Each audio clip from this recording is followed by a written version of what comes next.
thank you, Dr. Abdullah Swaidi, for allowing the students of School of Motor Skills this privilege and interview. Well, I would like to start the interview with the question is, how was your childhood? How was my childhood? Yeah. All I can say about childhood is it is very different than what you experience nowadays. Our childhood was more about dealing with nature more than what new generation do. The new generations deal with a lot of iPads and iPhones and all of these new things. Our childhood was tied to nature, to the sea, to the desert, and a lot of interaction with other people as well. Yeah. So it was, all I can say, it was very different than what people experience nowadays. We feel it was more enjoyable, We agree. more fun, more knowledge-seeking experiences than what new generations do. That's right. We're mostly locked in the class. We don't get that much of nature. That's true, and the fact that you have the iPad and iPod and all of these issues, they tie you and they isolate you from the community. We were more open to community. We don't recall that we stayed in a room for more than 10 minutes. We go to the room only to sleep. All of our activities were outdoor. What do you miss most about your childhood? Actually, I think what we miss is that kind of nature catching thing. We miss the days when we go and swim in the sea, the days when we go to the desert when it is raining. All of these issues we do miss nowadays. And we try now to get our kids to stop them from attaching to the iPads and give them more nature experience and so on. Okay, and what about your high school life? High school. We studied in the late 60s and early 70s, more than a lot of you were born, and maybe sometimes even you teachers were born. But yeah, high school was different. We studied with a Kuwaiti curriculum. So we had a Kuwaiti curriculum to start with. All the books came from Kuwait. And the school were run by Kuwait. And the exams we had, you have now high school exams, but we had two sets of exams. What we call mutawassata, intermediate, and thanawiyah, which is secondary. The system was 4, 4, and 4. Now it's 6, 3, and 3. Now it's changed as well. But we had the mutawassata exams, which is the intermediate exam, and those exams come from Kuwait. And we had the secondary school exams as well, and those exams come from Kuwait. So all the grading is done actually in Kuwait. And the life was very different. In Ajman, where I come from, we had only one school. And that school, and we did not have secondary school. We started the secondary school in Ajman. Great. Because all Ajmani either go to Dubai or to Sharjah to continue their secondary school. But when we finished the 8th year, which is the intermediate, we insisted that we should have our secondary school in Ajman, and it was established then. So yeah, life was it was nice, it was fun, it was different as well. Coming to what you said about Kuwait, why was Kuwait running the schools in the UAE? Because there were no schools here. Before Kuwait started the schools, people did not go to school here. We can be considered as probably one of the first generations to go to school in the UAE. Our fathers did not go to school. We were the first generation. Before 1958, there were no schools in Ajman or Sharjah. All were the traditional schools. Al-Bakr School and Al-Mahmoudi, Al-Ahmadiyya School in Dubai, and all of these schools. But there were no proper education before our time. And Kuwait, with the Arabian League, the Jama'ah Arabiya, Arabian League, they decided to bring education to this part of the world. Britain always refused education to this part of the world. And then Kuwait, for us, I mean, they started the school. They had an office here in Dubai to run all schools in the UAE. What did you think about the Kuwait education compared to the education that we have from the ministry? Of course, I mean, Kuwaiti education was the education that anyone will get from anywhere in the world. Of course, things changed, and the curriculum changed.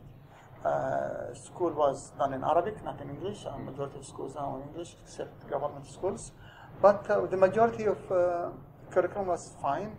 When we graduated, we went to America for our college education. We had no issues whatsoever. We were, in fact, ahead of a lot of Americans and others as well. That's great. So during your high school years, was there any memorable story or anything that lasted with you till now? A lot of stories, but I mean, maybe two important stories. One of them is when we finished intermediate school, and we had to go to Sharjah to continue our secondary school. So the group refused. We went there only for 3 days. And then we came back to Ajman, to Al-Rashidiyya school it was called. We refused to go to Sharjah. And we said, we are from Ajman, we need to have our own school in Ajman. And fortunately, the ruler of Ajman and the school system in Ajman agreed, and we started the secondary school. That's interesting. And the other thing, we had, a lot of stories, but one interesting story is we had a math teacher who was not accepted by the majority of the students in the class. Why? They thought that he was not delivering the topics very well. He's not teaching. I had no issue with him. I liked him. He liked me. We did everything. But the majority of students did not like him.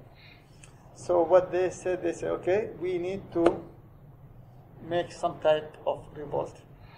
We went to the headmaster. We said, you either take that teacher out of class, or we'll stop going to school. and I had to join them. Although I had no problem with the teacher, but I had to go with the group. Okay. And in 2 days' time, they changed the teacher. And the teacher was upset with me for quite a long time. Well, how is he the teacher now? Are you still in contact with him? I was in contact with him about 3 years ago. I haven't seen him since then, but it was okay. Well, if we did that in our school, we'll be punished. I don't know. Things were more relaxed then. They were more open to opinions. I don't know, but more relaxed, let me say. Okay, so after your high school years, which college did you go to? That was in 1976. 76. Okay, and when we finished high school, we went to America. And we went 41 UAE nationals, all 17 to 18 years of age, in the same aircraft. We went to the United States of America. We were divided into groups. 4 of us went to Florida to study English course. I went to St. Petersburg there in Florida. First year studied English. After finishing the English, I continued in the same college for 3 years. Actually, I was planning only to go for 2 years. But I liked the math education, and I went for 3 years. I finished all my math requirements. And then I took another 2 years in Georgia Tech, Georgia Institute of Technology in Georgia, Atlanta. And I got 2 degrees, a bachelor degree in mathematics and a bachelor degree in civil engineering. On what basis did you pick your major? Well, I went into the scientific track in high school. And it is expected of you, if you come from that scientific track, either to be an engineer or a doctor, right? Yeah. That's the first 2 topics. And that's the expectation there. I didn't want to be a doctor. Why not? I didn't want to be a doctor. I like math more than biology. Mm-hmm. So physics more than biology and so on. So I said that, well, engineering is probably the area I need to go to. And how did you get used to the American way of life? It must have been different from here. It wasn't too bad, actually. I mean, people think it is very different culture and so on.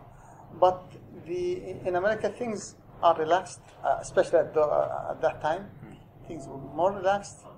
The American people, as a people, are friendly. We were welcomed. We had no issues at all. So always, if you overcome that first month, you feel homesick, you want to go back to your country, you miss your friends, you miss your activities. But if you overcome that first month, you'll be okay. How did you manage to overcome it? We had to overcome it. We had to. So we had no choice but to overcome that first month. But also with a lot of activities from friends, from adults in the group, we had to overcome that first month. And then once you overcome it, instead of staying for a year, we stayed for 8 years. Did you face any difficulties during your stay? You will always find a difficulty, but the difficulties is not in such a way that it will stop you from continuing your game, your goals and aims and so on. There will be difficulty because you are there on your own. Yeah. You are in a different country, in a different culture. It's very different, and you have to get used to it. You have to adapt to it, and then you come back only once a year to the country, to the UAE. So you face a lot of difficulties in finding the right food. Sometimes you feel lonely, sometimes you feel homesick, but if you have a mission, you have to finish it. What about, did you make any friends with the locals? Yeah, we had a lot of friends. As I said, the American people, we had the international community, so there will be a lot of people from Arabia, Saudis and Qataris and Bahrainis and a lot of things. We had a lot of friends from elsewhere, from South America, from Europe. So, and there were a lot of Americans. Yeah. And we play football. We have a football team. We have our weekend activities with all of our friends. We do all of these activities. We had a football team that won a lot of cups and so on, whether it's in Florida or in Georgia or even back in the UK. So yes. Which one did you like more, Georgia or Florida? It's not very different from each other. Florida, of course, is more fun. Disney World, Sea World, all of these activities. People, when they want to have some time, they go to Florida. Georgia is not bad either, and Georgia and Florida are next to each other, so it's not very different. But yeah, Florida is always more fun. And where did you get your PhD? Well, I got my master from America before the PhD, Yeah. so I continued there, and then I got my doctorate from the UK, from England. Okay. Which college indeed? From the University of Leeds. In Yorkshire, north of England. Well, comparing the US to the UK, which one did you like most? It's two different cultures, and you don't prefer one over the other. It's different cultures. In America, we were studying the undergraduate. The people were different. Friends were different, and so on. When you come to the UK, the weather is very different. It's cold, humid, and so on. Where it was more pleasant in the UK, but the research life and became more of a family life. The UK we had to adapt to the UK. UK provide a very different experience from America. How did the people react to you being from the Middle East or the UAE? Would they or did you face some hostilities? Because in the US and in the UK. Yeah. Well, at time of peace, no issues. Yeah. So when we started in 1976, we had no issues. But 1979, when the Iranian revolution started, everyone in America thinks that we look Iranians. So they start attacking us by wars, or they were a little violent. But that's, it only happens in rare occasions. And then when something happens in Palestine, for example, again you have that kind of sentiment against us. But in general, people, when you talk to them on one by one, when you explain your case to them, they do understand. Okay, so after finishing your doctorate, where did you get first employed? before finishing my doctor, when I was doing my master, midway through my master, I got appointed at United Arab Emirates University as a teaching assistant. So I got my post there. And then by being a teacher assistant, you have to finish the master and the doctorate. Okay. And after finishing the doctorate, I went back to UAE. That was in 1988, I finished the doctorate. In January 1989, I started being an assistant professor at United Arab Emirates University. What did you think about the university? Quite nice, good, very excellent experience. I enjoyed my life in UAU. I taught from 1989 until 2006. What made you leave the university? Well, it's after spending so many years in there, we got this opportunity of coming here to the British University in Dubai. A new university, postgraduate only. They wanted somebody to run the university, and I was given an offer. Why not? Let me have a new experience. During your stay in Emirates University, was there anything that you thought should be changed or improved upon? Well, being an academic means that you have to change things. Because academia and research is about changing things. And if you think that things are perfect and you don't need to change anything, you will be lying, and something wrong. Every year, every time, things need to be changed, needs to be developed, curriculum needs to be updated, social life, academic life, research life, all needs to be changed. And we always went for change. Well, what were some of the suggestions that you gave to the university? One of the suggestions is to concentrate more on research. Research was an issue that scientific research was not taken seriously. And we wanted the university to concentrate on research. And by concentrating on research, we have to develop master degree, curriculum, and doctorates, and research projects, and all of these things. Were they open to the suggestion, or did you face some hostilities? No, they. I mean, in UAU is a large institution. Decision making is quite complicated. Now they have started a lot of research activities, so they went to some of these suggestions. So comparing this university with the Emirates, which one do you think is better? No, this is different than UAU. UAU is mainly undergraduate university with postgraduate studies, mainly for UAE nationals with little expats. British University in Dubai is more of postgraduate study only. We deal with masters and doctorate only. So these are two different universities, and just like apples and oranges, both of them provide different experience to the country. What made the British University make you an offer? Like, what did they think that was special about you? Special about me? Yeah. Then you need to ask the council members there. No, but I had a long experience at UAU. I became a professor because after being an assistant professor, an associate professor, then you have a full professor. I was full professor in 2002. Professor in engineering? In engineering, in civil engineering. So by becoming a professor, usually you are offered those kind of positions. So what was the first thing that you did when you came to this university? The university was, when I joined here in 2007, the university was only 4 years old.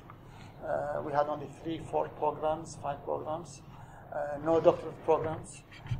So the first thing that we did is, in the first 3 months, I had to establish a plan for the university over the next 10 years. What we would like to see the university in the next 10 years. This plan has to be approved by the council, and then after that we implemented it. And we are running. We're going according to the plan. We have now 4 doctorate programs. We have the largest, probably one of the largest doctorate programs in the country, the largest in Dubai.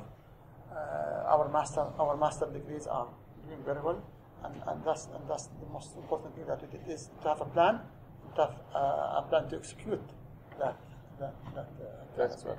So the plan is working. And it's working.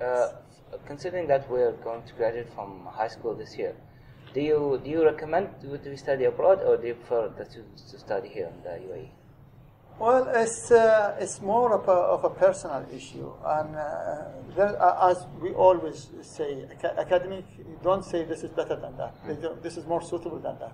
So if you come to me as a person and you talk to me, after talking to you for half an hour, I'll tell you, well, maybe you need to go to outside to study. But if someone else comes to me, I'll tell him probably you need to stay in the country to study. There are pros and cons for everything. You have to weigh the advantages and disadvantages for every thing that you want to do. We have a lot of good schools in the UAE, convenient, close to home, close to family, a lot of excellent schools. The education you will get here is on par and equivalent to any other university anywhere else in the world. So that going outside provides you with a different experience. An experience of interacting with other cultures, understanding other people, in addition to studying what you would study anywhere else in the world. My suggestion is look at both, look at yourself and look at what you want to do exactly. Discipline that is not available here, you can do it outside. But if you want to have an international taste to your life, it's always good. Okay. Lastly, what words of wisdom would you give students preparing for the college life? Okay, wisdom. Okay, first of all, believe in yourself, and believe that you are no less than any other human being anywhere else in the world. You can do as good as anyone else in the world if you believe in yourself. You have the abilities and capabilities and intelligence to do well wherever you want to go. If you have a goal, if you have an aim, put it in front of you, plan, and you will get it. Hopefully. Thank you, Dr. Abdullah, for this pleasure, and that's it. Okay, shukran jazeelan.